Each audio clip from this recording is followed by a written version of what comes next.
معاویہ کہتے ہیں بازی کہ میں نے نبی صلی اللہ علیہ وسلم سے عرض کیا یا رسول اللہ صلی اللہ علیہ وسلم ہم اپنی عورتوں کے کس حصے میں آئیں اور کس حصے کو چھوڑیں. یعنی شوہر بیوی کے تعلق کی بات ہو رہی. یہ بھی ایک بہت آج کے دور کا ہر دور کا مسئلہ ہے لیکن آج کے دور میں اور بھی گمبھیر ہوتا چلا جا رہا ہے بہت سی چیزوں سے ایکسپوز ہونے کی وجہ سے. تو کیا جائز حد ہے اور کیا نہیں ہے؟ فزیکل ریلیشن شپ کے لیے کس حصے کو استعمال کیا جا سکتا ہے کس کو نہیں، یہ سوال. تو اس پر آپ صلی اللہ علیہ وسلم نے فرمایا تمہاری بیوی تمہارا کھیت ہے، تم اپنے کھیت میں جہاں سے چاہو آؤ.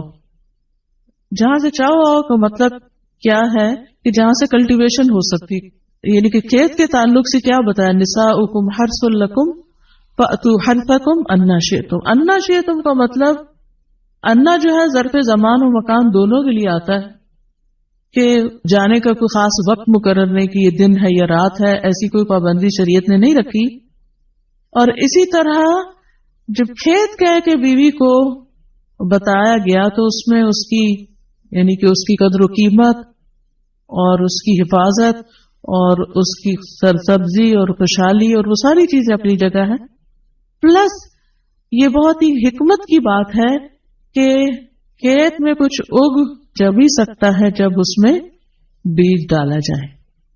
تو اب شوہر بیوی کے ساتھ کیسا تعلق قائم کرے کہ اولاد پیدا ہو سکے؟ وہ اورل سیکس سے تو نہیں ہو سکتا، وہ اینل سیکس سے بھی نہیں ہو سکتا. obviously understood ہے کہ انا کا مطلب یہاں کیا ہے، ٹھیک ہے نا؟ یعنی یہ وہ باتیں کہ جن کو بہت لفظوں کو کھول کھول کے نہیں بولا جا سکتا لیکن اٹس انڈرسٹوڈ.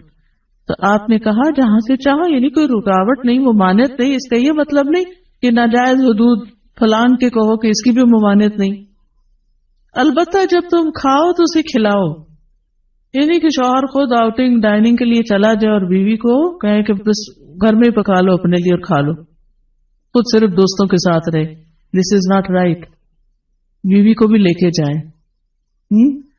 اور ساس بھی بہو کو جانے دے. جب تم کھاؤ تو اسے بھی کھلاؤ، جب پہناؤ تو اسے بھی پہناؤ. کا مطلب یہ ہے کہ عید آئی ہے اپنے لیے سوٹ لے رہے ہو تو بیوی کو بھی کچھ لے کے دو. یہ ہے ایکوالٹی ایک طرح سے. تو اس کے چہرے پہ نہ مارو، اسے گالیاں مت دو، ابیوز نہیں کر سکتے.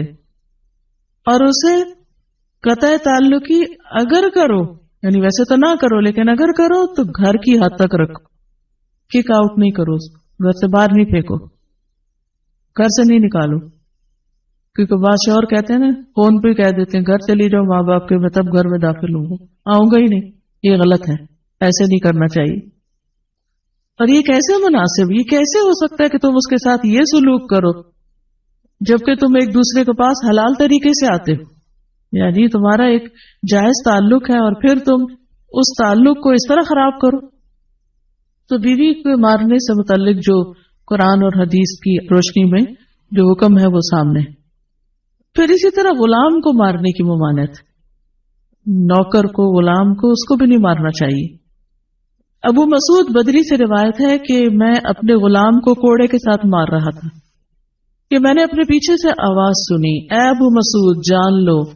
اور میں غصے کی وجہ سے آواز سمجھ نہ سکا، یعنی ایسے مار رہا تھا کہ مجھے نہیں سمجھ آئے کہ کس نے پکارا مجھے.